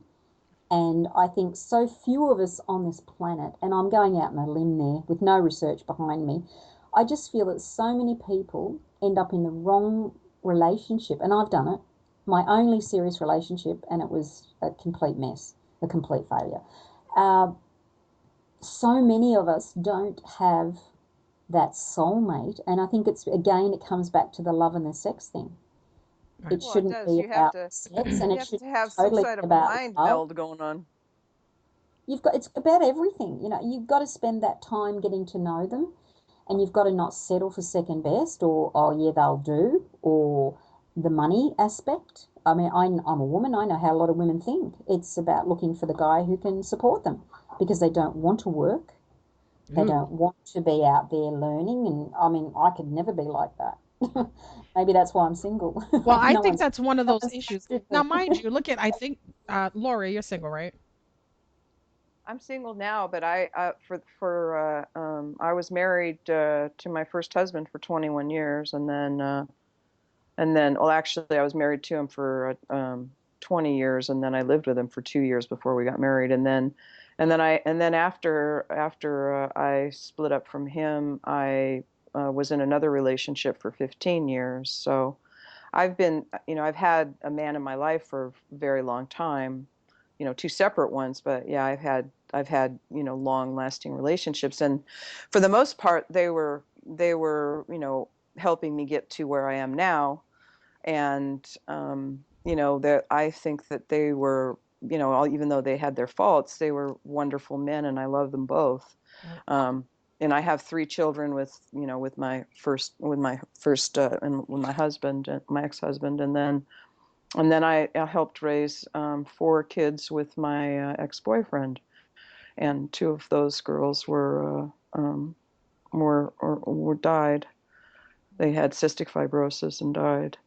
So I've kind of, I feel very lucky that I've had the kind of love in my life that those men have provided, and they, even though we're not together now, during the time I was with them, they were helping me to get to where I am now, and for the most part, I think it was really worthwhile, and I cherish that time with them. But I really don't want to be with be with a man. I wouldn't think it would be fair for me to do that right now because of the work that I'm doing. Wouldn't really allow for having someone in my life like that. Right. Because they require time and a commitment, and I just don't feel like I could do that now. So. Right. And that's what I mean. Guys out there who thought that this might have been going in that direction, it did not.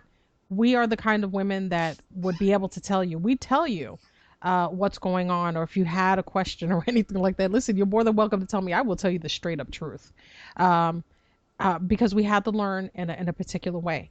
But don't think that there aren't women out there who want to research or who aren't interested in what a magazine tells you or a television or a movie tells you.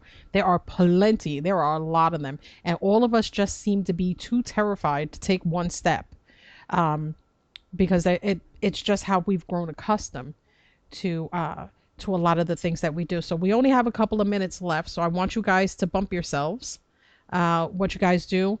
Laura, last time you were on here, you did not bump your show. Please do that.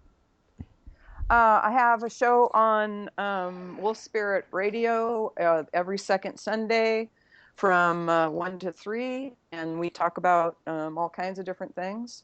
That's the ODD show, and I also am doing some amazing work with Ellen Atkin and the Truth to Power Hour we have going on Friday nights. We are decoding the matrix, and we are taking over for those that are sitting around and not doing their jobs. So we're having them stand down, and we're going to start making this move. And all we got to do is think it. That's Awesome. it. Awesome. Go ahead, Amanda. Okay, well, my name is Amanda Gabriel Prosser, and I am a recognised Australian child abuse whistleblower. I created the Facebook page Child Abuse Whistleblowers Community as a very last option as I was travelling through our current paradigm that supposedly protects children and offers them a voice for when they're being abused, but it sadly does not. So I am actively still travelling a very difficult journey there. There are many threads all over the internet, and I prefer that. I preferred information to be dispersed for a number of reasons. But I'm also a teacher. I have a teaching ticket, and where can they get in contact with you? The education system as well. Okay. Thanks for having me, Trinity. You're welcome. Don't forget, sign Thank up at you. Esoteric-Truth Radio on Facebook to be a part of the new video BYOC, Bring Your Own Conspiracy, starting in 2 weeks. Good night. Good night. Love you. Bye-bye. Mwah, mwah, mwah.